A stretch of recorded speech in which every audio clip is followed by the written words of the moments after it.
Assalamualaikum warahmatullahi wabarakatuh. Perkenalkan, saya Iis Nurul Fadilah. Saya mahasiswi UIN Cyber Technology Cirebon, program pendidikan jarak jauh. Video ini dibuat guna memenuhi tugas mata kuliah kreatif konten desain pembelajaran PAI yang diampu oleh Bapak Muslihin MPT. Selamat menyaksikan. Assalamualaikum. Halo anak-anak, bagaimana kabarnya? Alhamdulillah, pada kesempatan ini kita dapat belajar bersama Bu Iis dengan mata pelajaran Akidah Akhlak, tema adab mandi dan berpakaian. Anak-anak, sebelum kita melanjutkan membahas materi tentang adab mandi dan berpakaian, mari kita bahas dulu pengertian tentang adab. Adab berasal dari bahasa Arab, yaitu al-adabu, yang artinya kebiasaan atau adat. Menurut Kamus Besar Bahasa Indonesia, adab berarti kehalusan dan kebiasaan budi pekerti, kesopanan atau akhlak. Baik anak-anak, apa sih fungsi dari adab? Adab berfungsi untuk membentuk manusia agar memiliki pribadi yang baik dan bisa menempatkan diri pada tempat dan waktu yang tepat. Nah anak-anak, setelah kita tahu pengertian apa itu adab dan apa fungsi adab, mari kita bahas adab mandi dan berpakaian. Anak-anak, setiap hari kita dianjurkan mandi 2 kali, yaitu pagi sebelum beraktivitas dan sore hari ketika kita selesai beraktivitas. Baik anak-anak, kita sekarang membahas tentang adab mandi. Adab mandi yang pertama yaitu berdoa sebelum masuk kamar mandi. Yang kedua, mendahulukan kaki kiri ketika masuk kamar mandi. Yang ketiga, mendahulukan bagian yang kiri ketika melepas pakaian. Yang keempat, menyiram seluruh anggota tubuh dengan air bersih. Yang kelima, menggosok badan dengan sabun mandi. Yang keenam, membilas tubuh dengan air bersih. Yang ketujuh, mengeringkan badan dengan handuk. Yang kedelapan, tidak bernyanyi dan berteriak di kamar mandi, atau tidak boleh menyebut asma Allah. Yang sembilan, hemat dalam penggunaan air. Yang ke-10, mendahulukan kaki kanan ketika keluar kamar mandi.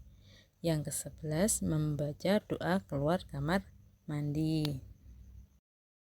Yang pertama yaitu kita disunahkan untuk berdoa sebelum masuk ke kamar mandi.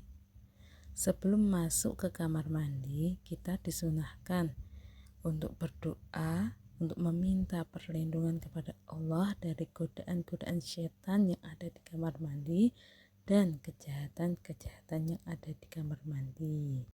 Nah anak-anak, mari kita lafalkan doa ketika mau masuk kamar mandi yang berbunyi seperti ini. Allahumma inni a'udzubika minal khubuthi wal khaba'ith. Kita ulangi ya. Allahumma inni a'udzubika minal khubuthi wal khaba'ith. Satu kali lagi. Allahumma inni a'udzubika minal khubuthi wal khaba'ith.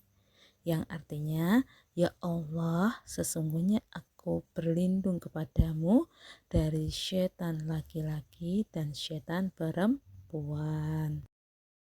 Adab mandi yang kedua yaitu mendahulukan kaki kiri ketika mau masuk ke kamar mandi. Mendahulukan kaki kiri ketika mau masuk kamar mandi merupakan sunnah yang diajarkan oleh Rasulullah. Masuk kamar mandi disunahkan untuk menggunakan kaki kiri dulu, karena kamar mandi merupakan salah satu tempat yang kotor.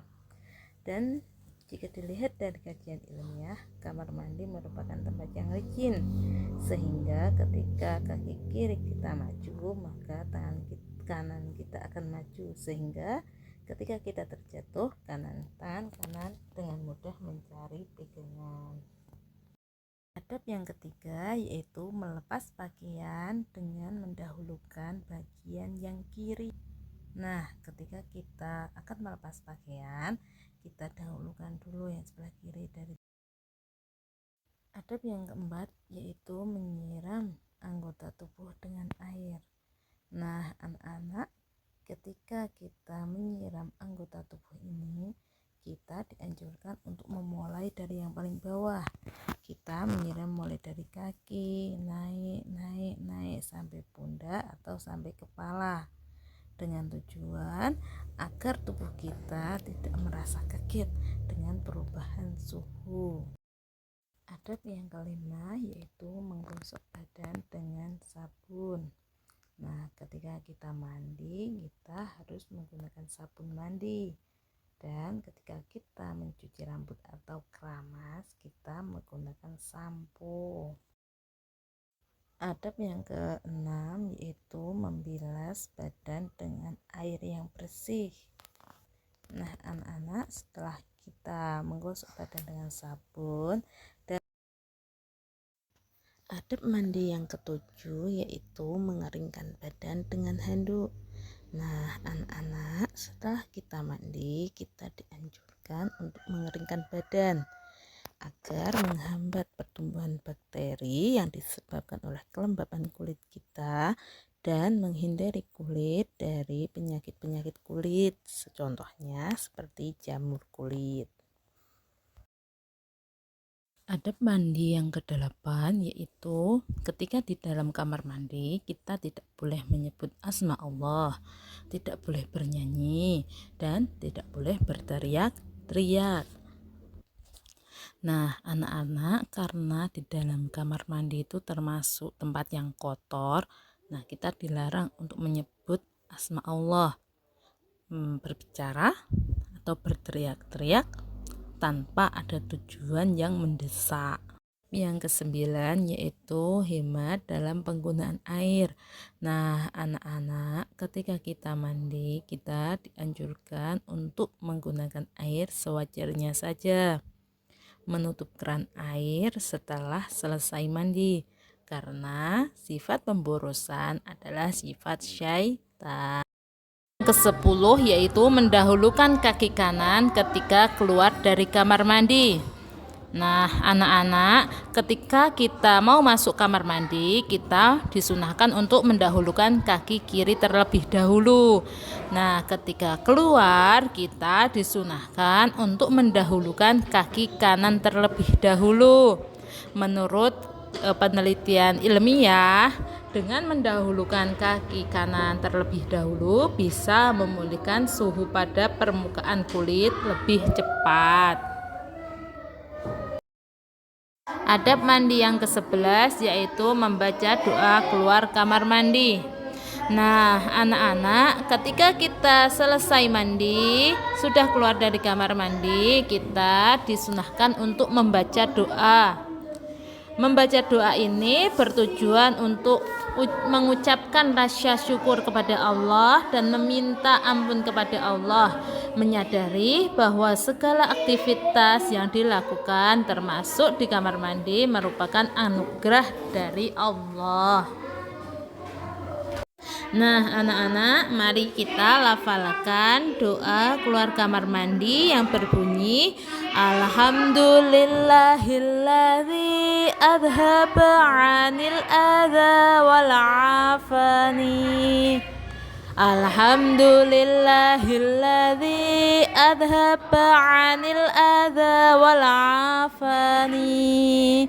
Satu kali lagi, Alhamdulillahilladzi adhaba 'anil adha wal 'afani, yang memiliki arti dengan mengharap ampunanmu segala puji milik Allah yang telah menghilangkan kotoran dari badanku dan yang telah menyejahterakan.